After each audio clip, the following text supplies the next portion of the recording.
Cette vidéo aurait dû sortir avant l'anime Chainsaw Man, mais je n'ai pas eu le temps de finir de la monter. J'espère que vous apprécierez quand même cette vidéo.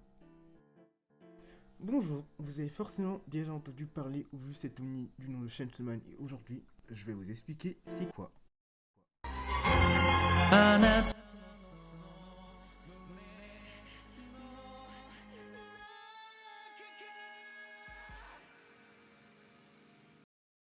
Mais avant, il faut forcément que je vous introduise son auteur de génie, Tatsuki Fujimoto.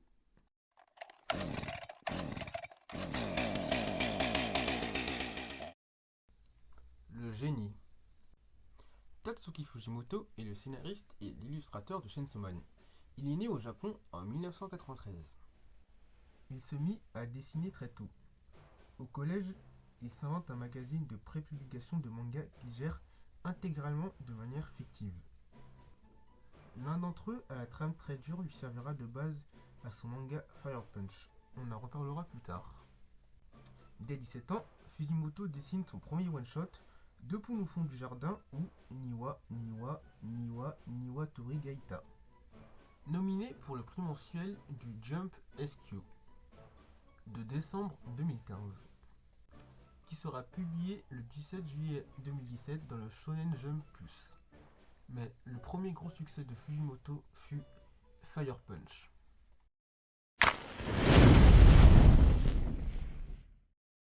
Le point flamboyant.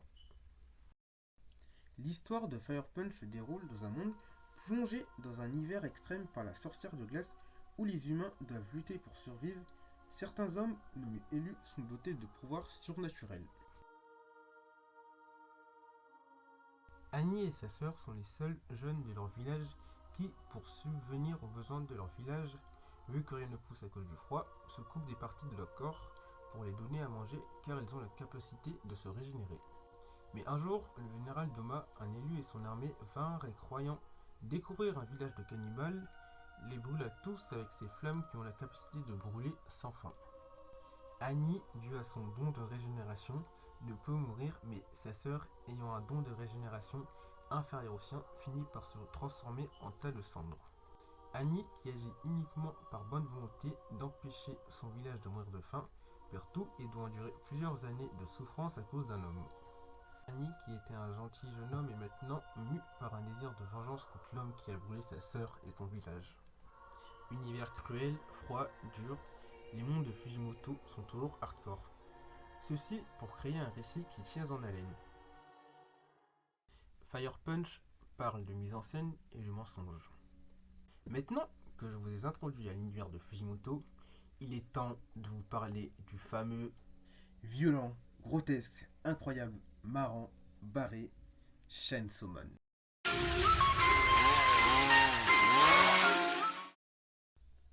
Véritable ovni. Être marginal, c'est quoi? Se dit de quelqu'un qui vit en marge de la société organisée, faute de s'y intégrer ou par refus de se soumettre à ses normes. C'est exactement ce qui définit Chainsaw Man. Chainsaw Man, sorti le 3 décembre 2018, Fujimoto publie la première partie de Chainsaw Man dans le Weekly Shonen Jump, mais jouant toujours avec les limites du Shonen Jump, la deuxième partie sort sur le Shonen Jump Plus, à partir du 12 juillet 2022. Chainsaw Man, comme Fire Punch, se situe dans un monde cruel et injuste où la mort est à tous les carrefours, personne n'est sûr de survivre. Dans ce monde, il y a des démons qui tirent leur pouvoir de leur nom, et plus leur nom inspire la peur, plus le démon en question est puissant.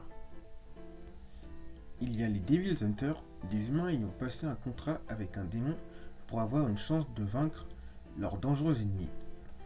Et enfin, les omnidémons qui sont des démons ayant pris le contrôle d'un corps humain récemment décédé. Ils peuvent aussi rejoindre les Devil's Hunters s'ils sont doués d'un certain niveau d'intelligence. Du coup, ça raconte quoi? Je vais sûrement un peu vous spoiler l'épisode 1 de l'anime, alors si vous voulez pas être spoil, vous pouvez skip cette partie. À la mort de son père, Denji hérita de toutes ses dettes envers les Yakuza. Et pour payer ses dettes, il passa un contrat avec un démon tronçonneuse du nom de Pochita et devient Devil Hunter. Malgré son travail de Devil Hunter et le fait d'avoir vendu plusieurs de ses organes, œil, rein, testicules. Mais au fond, Denji sait qu'il ne pourra jamais rembourser sa dette. Vivant dans la précarité et devant se nourrir de pain et d'eau chaque jour, Denji n'a qu'un seul rêve, enlacer une fille avant de mourir. Mais un jour, trahi par les Yakuza, ayant passé un pacte avec le démon zombie, il se fit sauvagement tuer et démembrer. Denji avait pour plan de laisser son corps à Pochita le jour où il mourrait. Mais Pochita le ramena à la vie en lui offrant son cœur et lui souhaitant de vivre une vie normale et réaliser ses rêves. Ainsi naquit le Chainsaw-Man. Denji se fit un plaisir de massacrer tous les Yakuza transformés en zombies. Après ce carnage, il fit enfin libéré de toutes ses dettes et fit la rencontre de Makima. Et la suite, je vous la laisse la découvrir. Là, je vous ai résumé le chapitre 1 de Chainsaw-Man.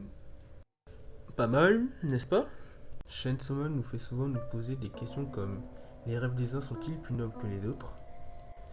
Denji, comparé aux autres héros de shonen, n'est pas mu par la volonté de devenir le plus fort ou le meilleur, devenir Hokage ou encore mage. Denji ne cherche pas à décrocher la lune. Il n'est pas animé par l'envie de se venger du démon flingue comme les autres Devil Hunters. Lui ne cherche qu'un foyer où il pourra prendre des douches tous les jours, se délecter de pain à la confiture et peloter des seins. C'est parce qu'il a vécu dans cette précarité extrême qu'il est capable d'apprécier ces petits plaisirs de la vie et de s'en contenter. Ce décalage par rapport aux autres œuvres du même genre, c'est ça que j'aime. Quand je dis Chainsaw-Man, je lis pas un shonen générique, je lis Chainsaw-Man. Balancer des voitures avec des civils et ne penser qu'à peloter des seins, avec Denji pour faire ça. Les personnages de Chainsaw-Man sont tous envoûtants et marquants à leur façon. Denji, le garçon sans ambition, mu par son envie de couler des jours tranquilles. Aki, l'antipathique obsédé par sa quête de vengeance. Power, That's why he's the GOAT! The GOAT! l'omnidémone, menteuse, compulsive, égoïste et enfantine que tout le monde adore. Et enfin, Makima, ce personnage énigmatique et envoûtant qui a quand même réussi à faire aboyer des gens lors de son apparition à l'Anime Expo. And I think you might know who's coming next, but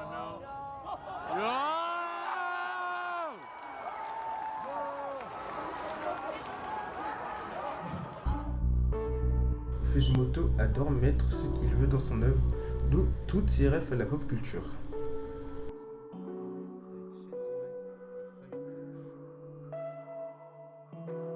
Selon Fujimoto, qu'est-ce qui est mieux?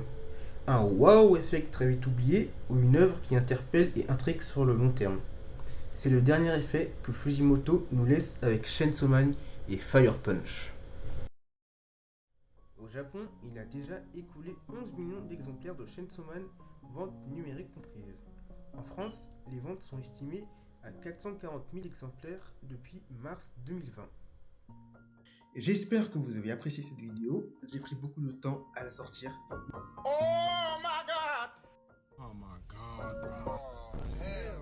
Je me suis donné à fond pour vous donner la meilleure vidéo à propos de Chainsaw-Man et je m'excuse encore pour ceux qui l'attendaient. J'ai fait en sorte de ne pas la rendre trop longue en supprimant des informations. En écrivant cette vidéo, je voulais vous donner envie de vous intéresser à Chainsaw-Man. Étant mon manga préféré, j'espère que vous l'apprécierez autant que moi. Je ferai en sorte de ne plus jamais prendre autant de temps pour sortir une vidéo. Sur ce, à bientôt!